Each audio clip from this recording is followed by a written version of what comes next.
Hello, everyone. Kenyon here, Basketball Rewind. Hopefully, you can hear me well. So let's just get into it. Haven't done a live in a while. Been meaning to do a live. Going to be doing some more lives in the coming little while. So let's get uh, let's get started on a few topics. I wrote a couple of topics down and kind of talk about them. But of course, without further ado, we'll say if you like this stuff, you see it, like, comment, subscribe. Really appreciate it. Let's get into it. So here's my thoughts on the game. Because that's probably the first place that we should probably start with tonight. So Raptors were defeated by the Pistons without Cade, 127 to 116. Um, I believe one of the last times we played the Pistons, they also really it looked like light work, simply put. So um, at the end of the day, this was not a good showing by the Raptors.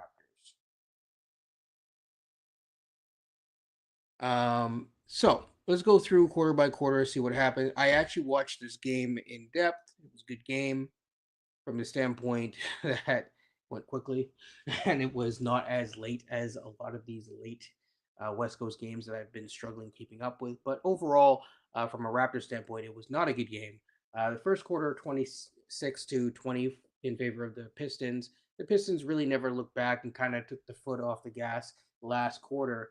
Scoring only 27 points in the last quarter to Raptors 35. But the game was out of the way by then.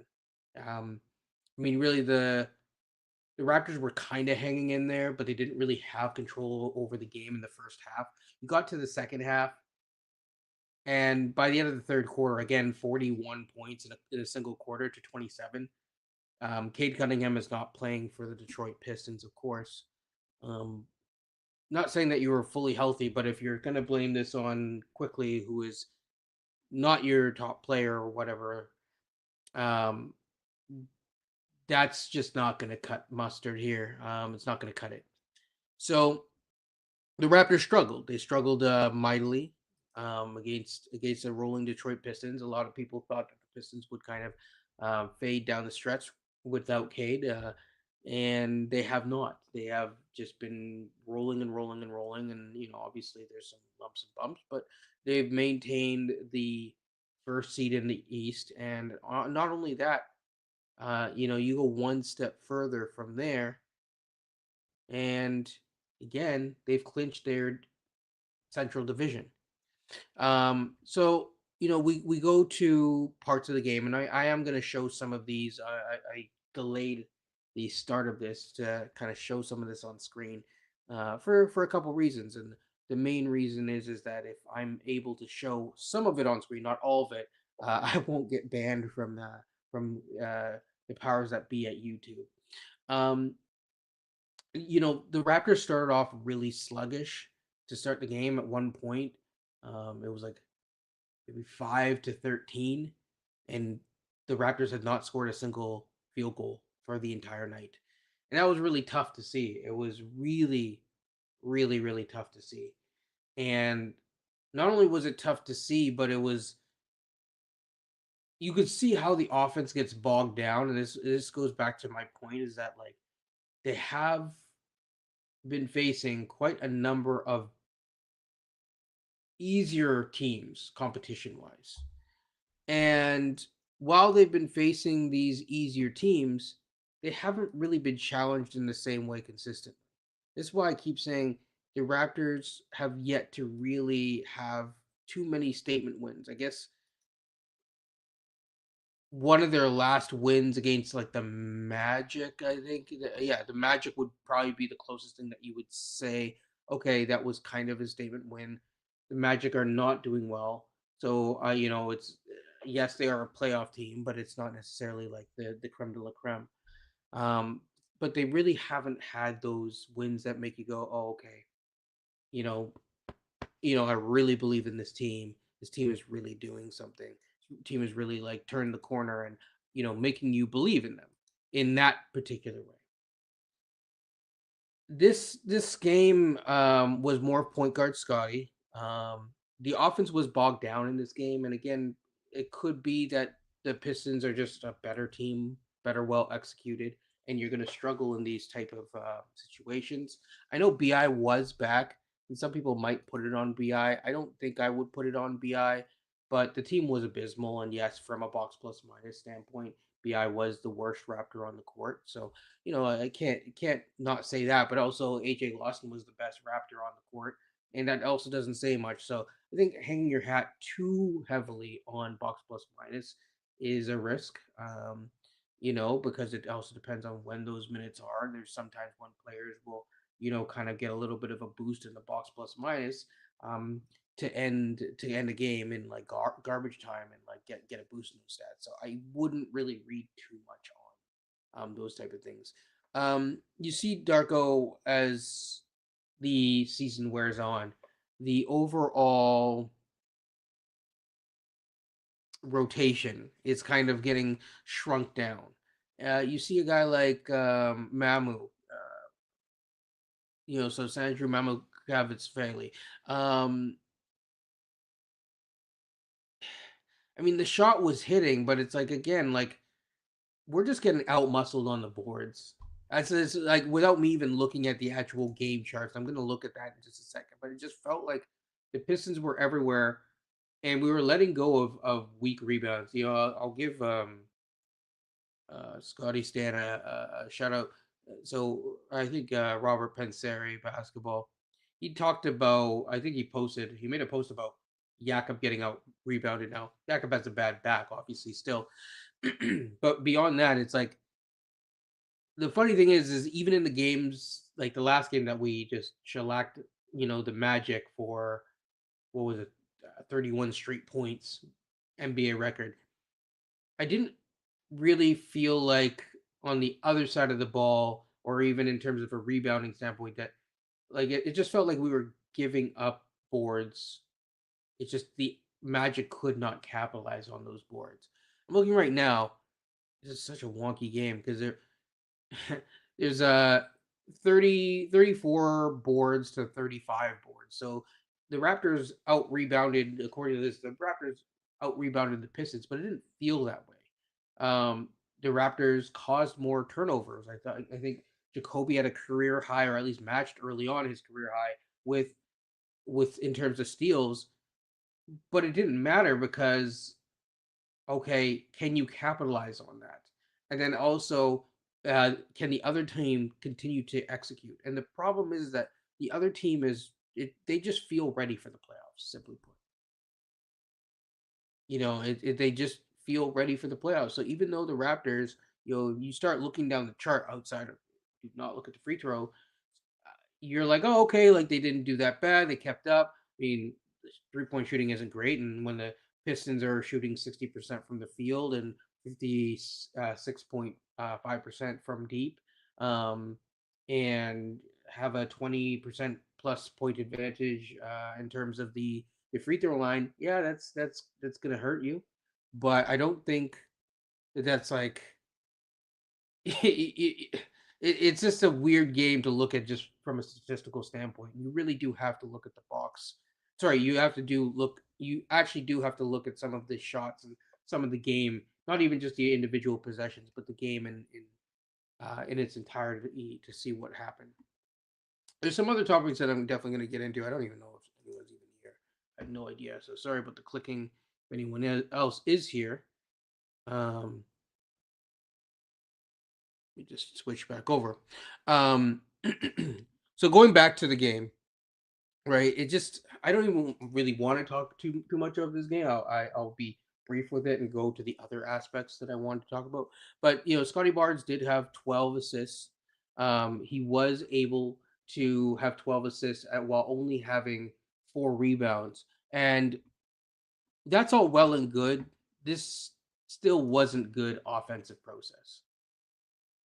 This was not good. And at the end of the day, the Raptors get bogged down in their offense and they're very soft.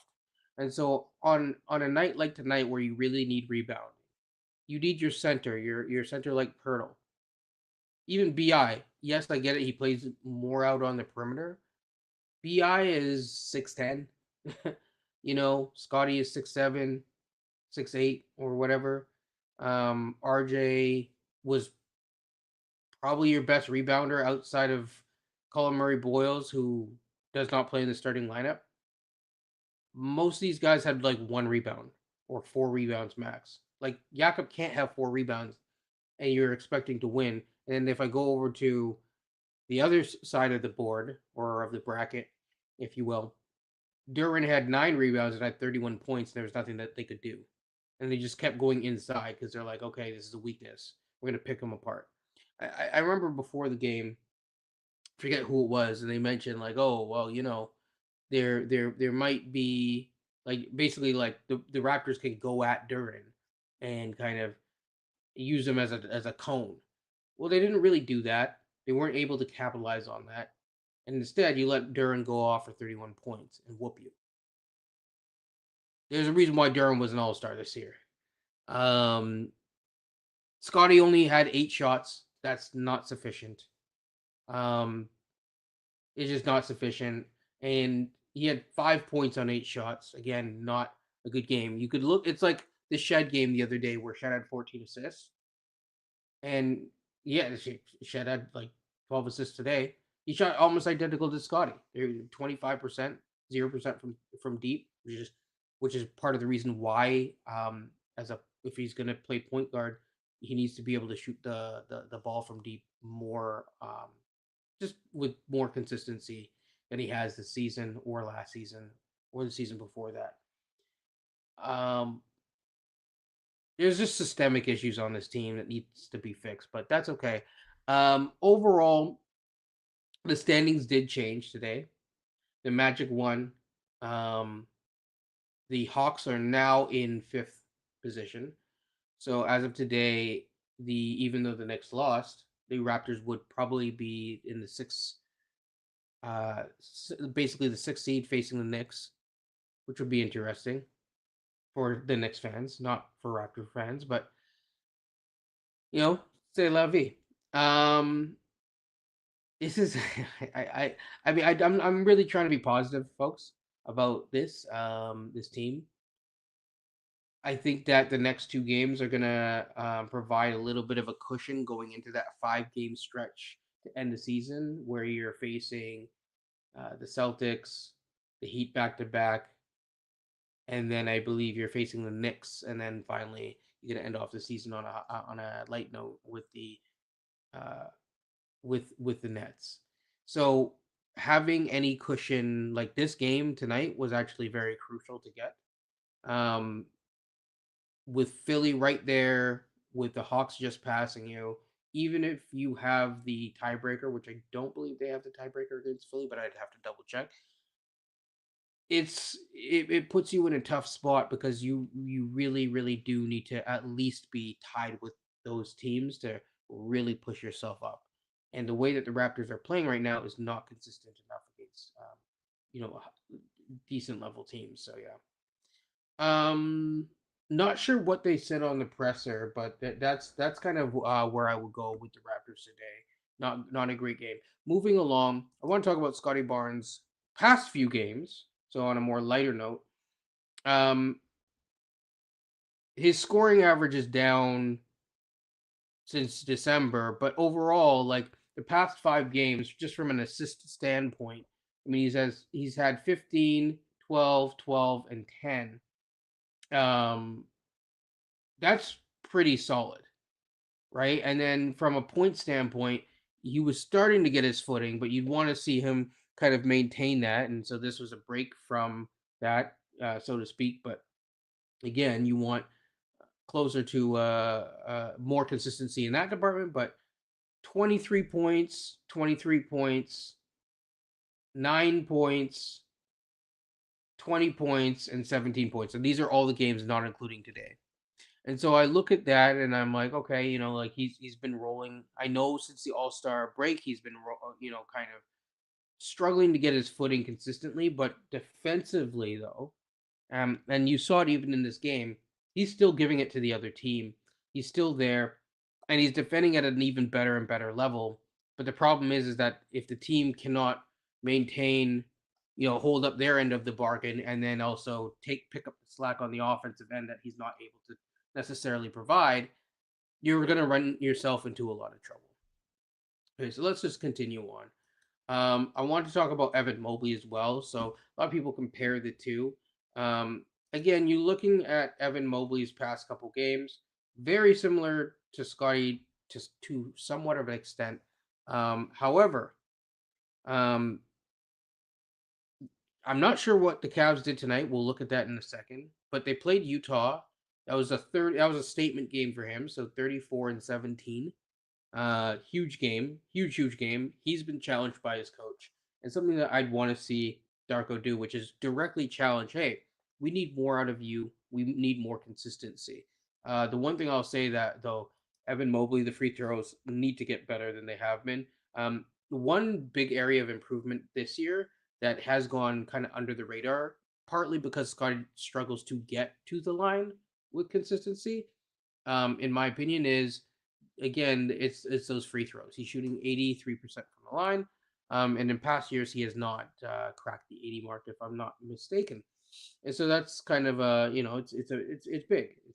It's big, and it's major over the year before, 5% better actually. So yeah.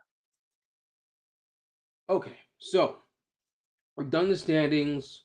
We've done Mobley. Let's get into some fun stuff. We even talked about Scotty Barnes a bit, his improved play. But let's really get into the fun stuff. And the fun stuff here to me is probably going to be talking about a few things. Let's first talk about Masai. There's a Masai sighting for those of you who are Raptor fans or Masai fans just in the NBA. Masai is now known as one of the, I think, primary investors, so to speak, in the coming Toronto Tempo WNBA franchise. So that's going to be really excited. I'm really happy for him. I believe Kyle Lowry might have some level of an ownership stake as well, which is really, really cool. And then, beyond that, I think just having certain big names that are associated with your franchise just as it's starting off, it generates buzz, helps with agents. He has the connections to be able to help them at some level or at least generate buzz within the city. So I think that it's a really good thing. He also mentioned that he wants to get back into the NBA and win a championship, again, because obviously